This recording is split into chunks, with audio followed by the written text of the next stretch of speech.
Selamat malam.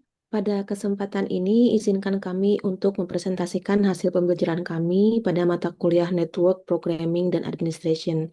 Kami berharap dapat menunjukkan pemahaman yang mendalam mengenai topik ini.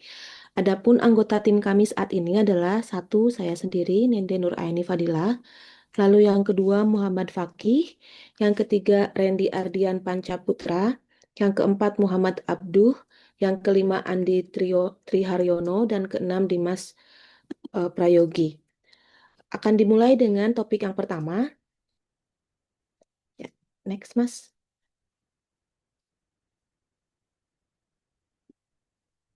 Yang pertama adalah topik Network Security Essential.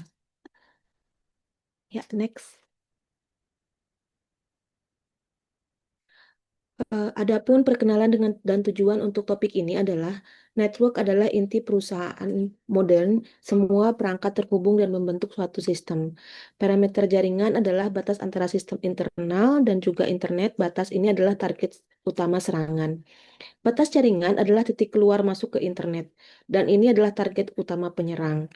Tujuan melindungi jaringan dengan cara pertama, memahami perangkat utama jaringan seperti komputer, server data, dan server aplikasi. Yang kedua, mengawasi batas jaringan menggunakan firewall dan log autentifikasi, menggunakan Active Directory, karena biasanya di sanalah serangan dimulai dan menyebar. Tujuan kita adalah deteksi serangan dini. Next. Lalu, network visibility. Visibility jaringan atau bagaimana kemampuan melihat jaringan. Visibilitas adalah prinsip utama dalam keamanan cyber. Anda tidak bisa melindungi apa yang tidak bisa Anda lihat. Oleh karena itu, visibility adalah mata yang membantu kita mendeteksi ancaman untuk menyelidiki insiden. Untuk dapat visibility, kita mengandalkan log yang berasal dari sumber utama. Ada dua, yaitu pertama, log berpusat pada host. Log ini berasal dari perangkat individu seperti komputer dan server, lalu log ini memberitahu kita apa yang terjadi dalam mesin tersebut. Contohnya proses yang dijalankan, file apa yang dimodifikasi, ataupun siapa yang masuk. Yang kedua, log berpusat pada jaringan atau log lalu lintas. Log ini berasal dari perangkat jaringan seperti firewall atau router. Log ini akan memberitahu kita tentunya siapa berkomunikasi dengan siapa di seluruh jaringan. Ini penting untuk melihat upaya serangan dari luar, pergerakan penyerang di antara komputer dan upaya pencurian data keluar. Dan kesimpulannya adalah untuk memahami serangan secara menyeluruh, analisa harus menggabungkan informasi dari log perangkat dan log jaringan. Next. Lalu network perimeter. Apa sebetulnya fungsi perimeter? Perimeter adalah garis pertahanan paling penting. Jika perimeter lemah, penyerang dapat memetakan jaringan Anda, melakukan serangan brute force, lalu mengeksploitasi layanan yang terekspos. Komponen kunci perimeter tersendiri itu adalah satu firewall, lalu kedua DMZ, yang ketiga VPN gateways. Peran analisis keamanan sebagai analisa anda harus terus memantau parameter dengan cara pertama tentunya meninjau log firewall untuk melihat koneksi yang diblokir atau diizinkan. Kedua, mengidentifikasi upaya pemindaian, scanning atau serangan. Lalu ketiga, mendeteksi lalu lintas keluar yang tidak biasa secara pencurian data. Next. Lalu monitoringnya itu adalah untuk pemantauan batas jaringan. Pemantauan batas jaringan ini adalah tugas utama keamanan cyber. Ini dilakukan dengan mengawasi log dari firewall dan IDS atau sistem deteksi intrusi. Tujuannya menemukan serangan secepat mungkin. Apa yang dicari analisis? Maka analisis mencari pola yang aneh di dalam log. Pertama, scanning ketika satu penyerang mencoba menyambung ke banyak port di jaringan Anda, seperti mengetuk banyak pintu. Lalu yang kedua, serangan brute force ketika penyerang mencoba menebak kata sandi berkali-kali, terlihat dengan banyaknya begal login. Dan yang ketiga, serangan web ketika firewall, aplikasi atau WAF memblokir kode jahat seperti SQL injection. Kesimpulan, dengan memantau log batas jaringan secara cermat, kita dapat menghentikan penyerang pada langkah pertama mereka. Next. Lalu conclusion ringkasan dari semua topik ini adalah jaringan adalah sebuah ekosistem. Jaringan perusahaan adalah sistem kompleks yang terdiri dari berbagai perangkat penting, firewall, server, komputer, dan pengguna. Perimeter adalah batas. Perimeter jaringan adalah garis pertahanan pertama yang memisahkan jaringan internal dan internet. Lalu ketiga adalah tugas analisis. Pekerjaan Anda adalah memantau log perimeter untuk menemukan tanda-tanda serangan dini dan membedakannya dari lalu lintas normal. Intinya, Anda tidak bisa melindungi apa yang Anda tidak lihat. Fokus pada pemantauan batas jaringan sangat penting untuk mendeteksi penyerang sebelum mereka masuk lebih aman. Baik, akan dilanjutkan untuk topik selanjutnya oleh rekan saya. Silahkan.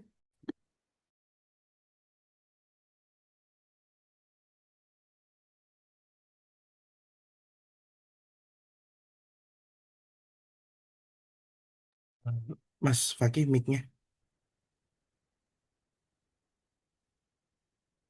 Oke, kita ulangi. Maaf. Kita masuk ke mode selanjutnya yaitu Network Discovery Detection. Adapun tujuan dari modul ini adalah attacker butuh memahami jaringan target sebelum menyerang.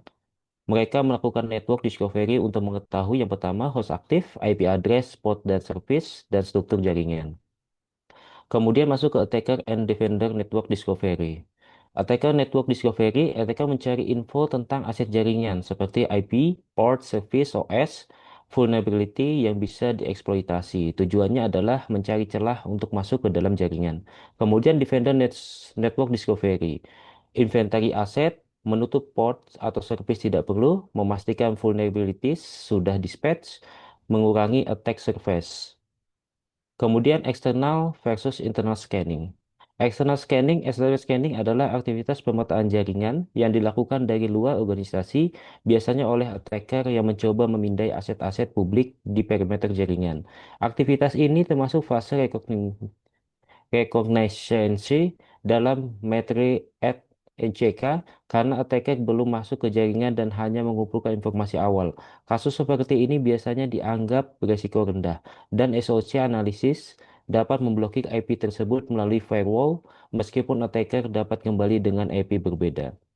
Kemudian internal scanning. Internal scanning terjadi ketika sumber dan tujuan scanning berasal dari IP internal. Ini menunjukkan bahwa attacker sudah memiliki akses ke dalam jaringan, sehingga aktivitas ini masuk phase discovery dengan mid-range attack. Internal scanning jauh lebih berbahaya karena menandakan adanya foothold di dalam jaringan. SOC harus mengescalate alert ini dan memulai investigasi lebih dalam untuk mencari sumber kompromi. Kemudian dari sisi horizontal and vertical scanning. Horizontal scanning adalah teknik ketika attacker memindai suatu port yang sama pada banyak host sekaligus. Tujuan metode ini adalah untuk mencari host mana yang membuat port tertentu yang ingin mereka eksploitasi. Contoh nyata adalah serangan WannaCry yang melakukan scanning port 445 pada banyak IP untuk mencari mesin rentan yang bisa diserang. Horizontal scan dapat dikenali di log jika terlihat source IP yang sama, destination port yang sama, tetapi destination IP yang berbeda-beda pada banyak event. Adapun vertical scanning terjadi ketika attacker memindai banyak port pada satu host saja. Teknik ini digunakan untuk memahami layanan apa saja yang berjalan pada sebuah server dan menemukan potensi kerentanan. Biasanya dilakukan jika attacker menilai host tersebut sangat penting atau menarik untuk diserang. Di log vertical scan terlihat beberapa source IP yang sama, destination IP yang sama, tetapi destination port yang berbeda-beda. Kemudian kita masuk ke dalam mechanic of network scanning. Ada empat item, ping sweep, TCP scan, UDP scan, identifikasi di log atau Kibana. Dari ping sweep, attacker mengirim ICMP ke banyak IP untuk menemukan host yang aktif. Jika host membalas, berarti host tersebut hidup. Metode ini sederhana tetapi sering diblokir oleh keamanan jaringan modern. Kemudian dari TCP scan, scanner mengirim paket SYN ke sebuah port. Jika mendapat SYN X, maka port terbuka. Teknik ini cepat dan stealth karena tidak menyelesaikan three-way handshake sehingga sulit terdeteksi. Kemudian UDP scan, scanner mengirim paket UDP kosong jika mendapat ICMP, port unreachable, port tertutup. Jika tidak ada respons, scanner menganggap port mungkin terbuka. Teknik ini lebih lambat dan kurang akurat. Kemudian yang keempat, identifikasi di log atau Kibana. Dengan membuka log di Kibana memfilter berdasarkan IP, protokol, atau port, SOC analis dapat mengenali jenis scanning seperti ping sweep, SYN scan, atau UDP scan berdasarkan pola traffic. Kesimpulannya, modul ini mengajarkan dasar-dasar network discovery, perbedaan eksternal dan internal scanning, serta tujuan host dan port scanning. Kita juga mempelajari cara kerja berbagai teknik scanning seperti ping sweep, TCP scene scan, dan UDP scan. Secara keseluruhan, modul ini membantu kita mengenali tanda-tanda awal aktivitas berbahaya di jaringan ancaman bisa dideteksi lebih cepat. Sekian, mungkin selanjutnya dilanjutkan oleh teman saya yang lain. Terima kasih.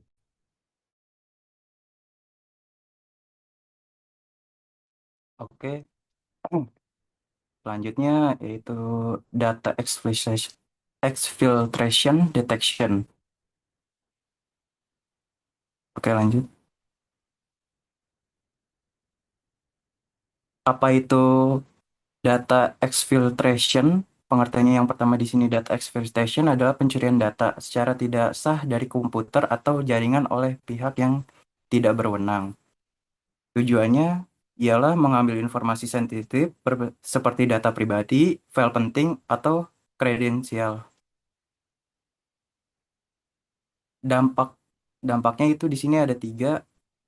Yang pertama resiko kebocoran informasi penting, dua kerugian finansial dan reputasi, tiga itu potensi tuntutan hukum. Teknik exfil- exfiltrasi yang sering dipakai yaitu di sini ada empat, DNS, FTP, HTTP, dan ICMP. Berikut contoh-contohnya yaitu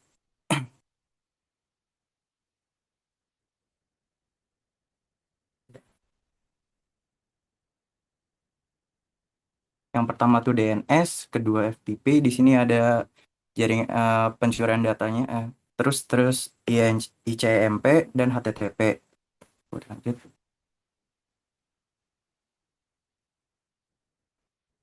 Analisis lalu lintas atau logs Wireshark dan contoh indikator eksfiltrasi. Yang pertama itu analisis lalu lintas logs atau Wireshark. Yang pertama, gunakan Wireshark untuk melihat paket jaringan. Kedua, gunakan SPLang atau tools lain untuk menganalisis pola loginnya. Ketiga, cara aktivitas abnormal seperti banyak request ke host luar atau payload besar. Lalu di sini poin kedua, indikator eksfiltrasi, yaitu ada 3 poin. Pertama, jumlah koneksi tidak biasa. Kedua, host internal yang mengirim data besar ke IP eksternal. Tiga, file penting yang mencakup CSV atau LXL, XLSX terlihat dalam paket FTP atau HTTP. Peran SOC analis. Perannya di sini ada tiga, yaitu memantau trafik jaringan, mendeteksi pola eksfiltrasi, ketiga menghentikan aktivitas yang mencurigakan. Tujuannya mengamankan data sebelum hilang keluar jaringan. Kesimpulan dari ini semua yaitu ada empat, data exfiltration adalah ancaman serius. Kedua, deteksi bisa melalui monitoring DNS, FTP, HTTP, atau ICMP. Ketiga, tools seperti Wireshark atau SPLang sangat membantu. Keempat, kendali pola abnormal di log atau network. Sekian, dan lalu dilanjutkan oleh rekan saya. Oke, terima kasih Mas Andi. Untuk saat ini kita masuk di section man in the middle detection ya. Oke, next. Uh, Man in the middle ini maksudnya apa sih?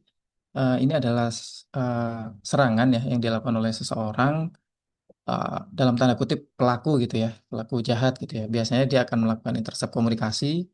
Pelakunya ini akan memasukkan diri mereka sendiri di antara dua pihak yang sedang berkomunikasi gitu ya untuk mencuri data yang akan nantinya digunakan gitu. Nah, tujuan utamanya itu tidak lain untuk mencuri data dan menggunakan informasi tersebut untuk kejahatan mereka, misalnya transaksi yang tidak sah, pembajakan akun keuangan, atau bisa juga pencurian identitas. Oke, next. Nah, untuk selanjutnya gimana sih serangan man in the middle ini bekerja gitu ya? Umumnya biasanya serangan ini itu bermula dari eksploitasi kerentanan pada jaringan si user tersebut ya. Nah, selain itu juga gimana cara si user tersebut mengakses si web tersebut ya. Atau biasa juga serangan tersebut dilancarkan atau aksinya itu dieksekusi melalui email yang sudah dikirim gitu ya. Kemudian pelaku juga dia bisa mengenali perilaku pengguna apa aja yang diakses seperti itu ya, historinya seperti apa gitu. Nah, kemudian pelaku ini memanfaatkan kelemahan yang di mana nantinya itu akan menyisipkan diri mereka sendiri di antara pengguna dan juga aplikasi yang sedang digunakan gitu ya. Mungkin mereka lagi bisa juga mereka mengendalikan komunikasi atau juga bisa juga mencegah atau mencegat data secara real time ya. Oke, dan next. Nah, teknik-tekniknya biasanya mereka menggunakan salah satunya yaitu IP spoofing. Kemudian yang kedua ada ARP atau ARP spoofing ya. Ini biasanya pelaku itu memalsukan alamat MAC user di jaringan lokal sehingga traffic internet itu yang seharusnya menuju ke user itu berbelok ke si pelakunya. Kemudian ada juga DNS spoofing. Ini pelaku mengubah DNS yang ada di user kemudian dialihkan menuju ke situs web yang seharusnya bukan diakses gitu ya. Jadi situs web tersebut palsu itu dalam tanda kutip.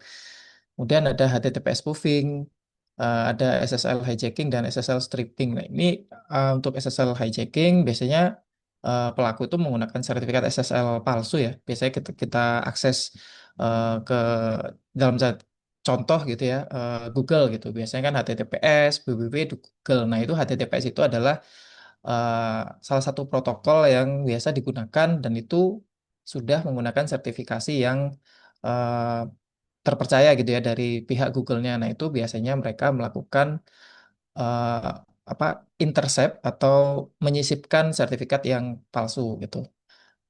Oke, next. Nah, kemudian serangannya juga bervariasi ya, mulai dari email hijacking. Biasanya ini mereka mengirimkan suatu email yang eh, dalam tanda kutip itu aneh gitu ya, tidak biasa gitu. Nah, itu rawan sekali dan biasanya mereka juga menyisipkan sebuah link yang nantinya akan diklik oleh si user tersebut. Kemudian ada IP spoofing, session hijacking, ARP cache poisoning, kemudian ada Wi-Fi eavesdropping, kemudian ada DNS spoofing, SSL hijacking, dan stealing browser cookies. Oke, next. Nah,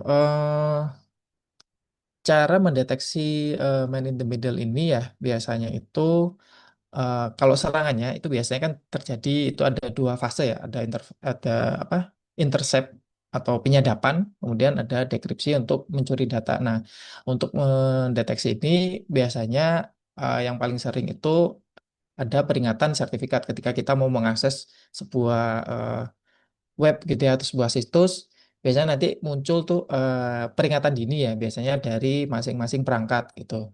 Nah, itu menampilkan peringatan bahwa sertifikat si web tersebut itu sepertinya dianggap tidak valid atau tidak cocok.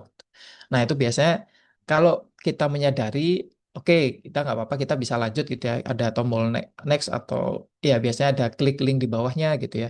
Tapi kalau kita mengakses web itu publik dan aneh, itu bisa mungkin sih tidak dilanjutkan ya.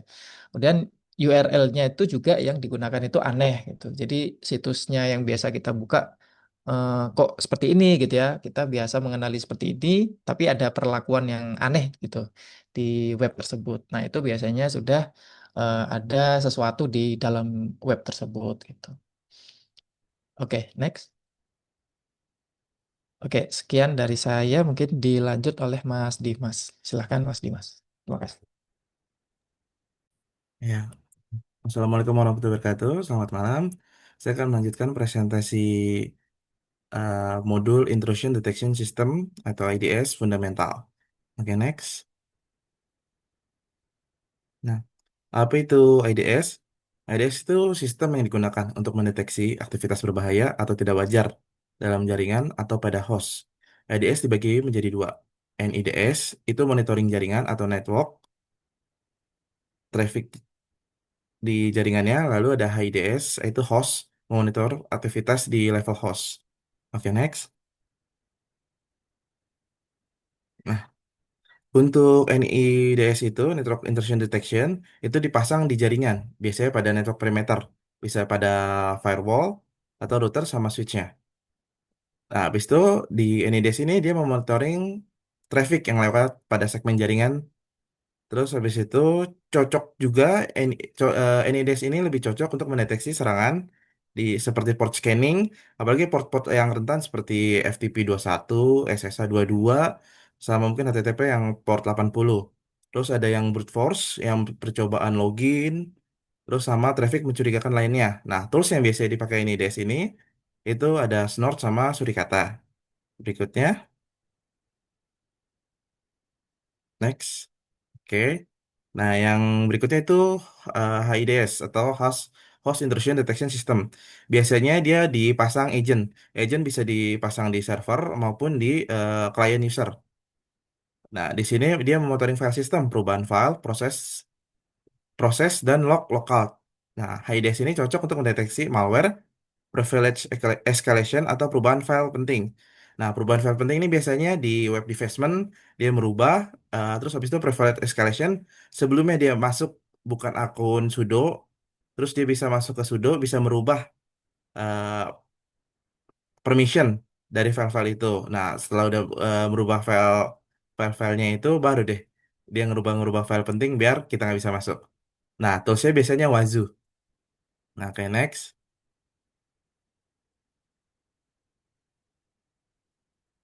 Nah, di metode deteksi IDS ini ada dua. Yang pertama signatur atau kebiasaan.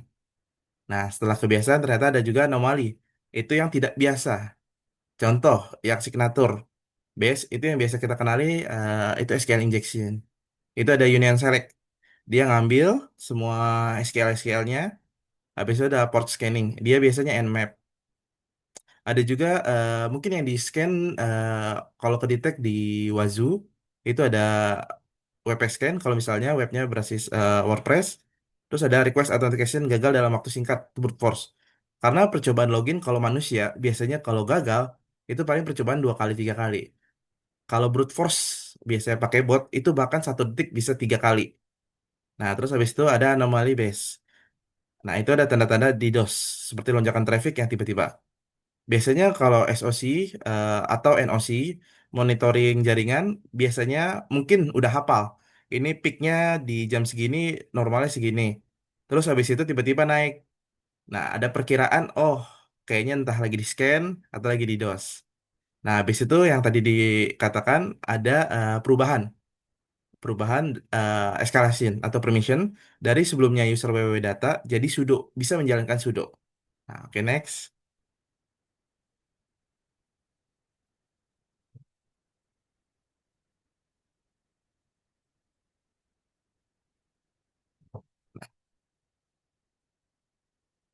Bagaimana IDS bekerja? Nah, yang pertama itu nge-capture. IDS menangkap data dari traffic jaringan atau aktivitas host. Habis itu dianalisis. Data tersebut dianalisis nih. Lagi mecah paket, baca header, payload, dan event sistemnya. Event kayak misalnya 400, 200 gitu. Habis itu ngedetect IDS mencocokkan hasil analisis dengan signatur atau pola normal yang telah dipelajari untuk menentukan apakah ada potensi jaringan. Potensi serangan. Habis itu ada alert. Terus jika ada indikasi serangan, IDS mengirim alert ke dashboard, log system, atau SIEM dengan detail kejadian.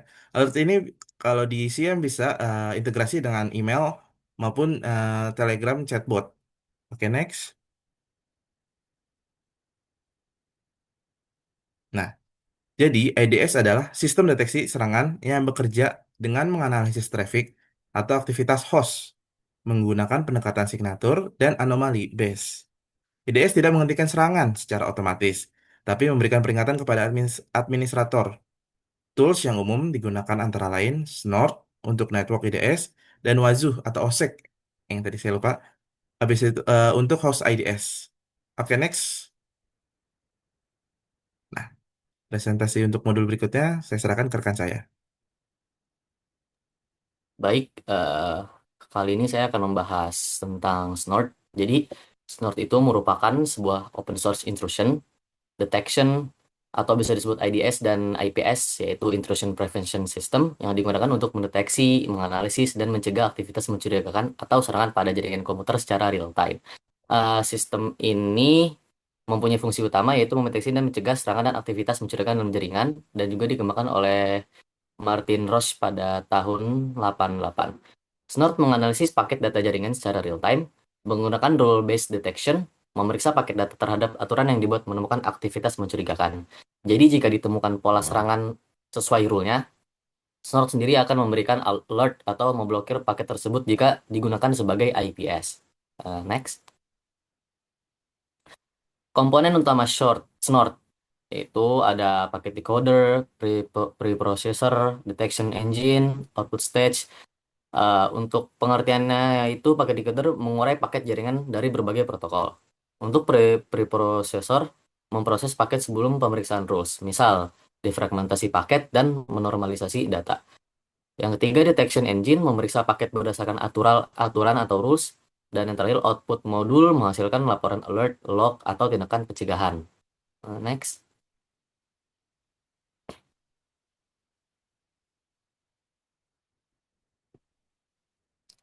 Di sini ada macam-macam kelebihan Snort dan juga kekurangan dari Snort. Yang pertama, kelebihan Snort itu dia adalah open source dan gratis. Dan untuk komunitasnya itu sudah terhitung cukup banyak dan besar, jadi banyak rules yang tersedia juga. Dan bisa dijalankan di banyak platform, terutama Linux, Windows, dan BSD. Fleksibel, bisa digunakan sebagai APS dan IDS. Untuk layar screen-nya.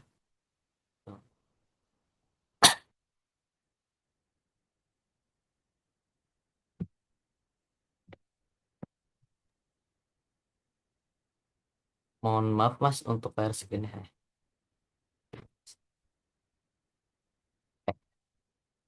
Fleksibel bisa digunakan sebagai IDS atau IPS seperti pengertian yang dari awal saya sampaikan, dan juga ini adalah real time, traffic analysis, dan paket logging. Untuk kekurangan Snort yaitu perlu konfigurasi dan tuning agar optimal, bisa menghasilkan false positif atau alert palsu, tidak cocok untuk jaringan dengan traffic sangat tinggi tanpa hardware pendukung, dan juga perlu pembaruan rules secara rutin untuk menjaga efektivitas. Next. Tools pendukung dan ekosistemnya adalah yang pertama pulled pork, menggunakan pengelolaan rules dengan mengunduh, memfilter, dan mengatur rules dari sumber resmi dan komunitas.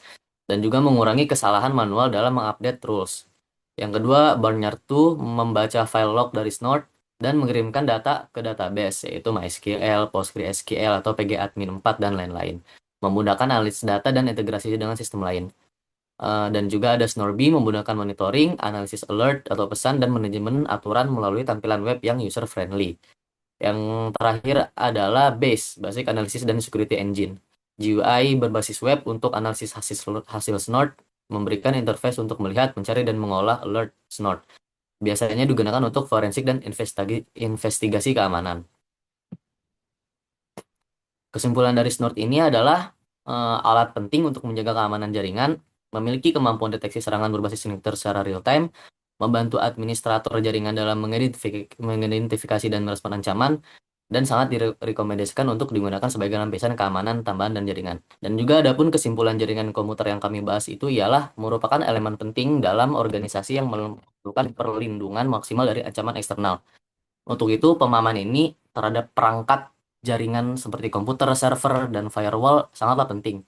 Pemantauan perimeter jaringan menggunakan firewall dan log autentikasi menjadikan kunci utama dalam mendeteksi serangan dini, karena serangan itu sering dimulai di titik keluar atau masuk jaringan. Visabilitas jaringan yang diperoleh melalui analisis log perangkat dan log lalu lintas jaringan memungkinkan analis keamanan untuk mendeteksi pola ancaman seperti pemberian jaringan, brute force, atau pencurian data lebih cepat. Tanpa pemantauan, apalagi yang terintegrasi dan deteksi dini, serangan bisa menembus batas jaringan dan menyebabkan kerugian finansial dan reputasi yang sangat besar. Sehingga menjaga keamanan jaringan itu sangatlah krusial dan penting secara efektif. Sekian yang dapat kami sampaikan. Terima kasih atas waktu dan perhatiannya. Semoga apa yang kami sampaikan, terutama kelompok kami ini, dapat bermanfaat kepada yang lainnya. Kurang lebihnya mohon maaf. Selamat malam. Wassalamualaikum warahmatullahi wabarakatuh. Waalaikumsalam warahmatullahi wabarakatuh.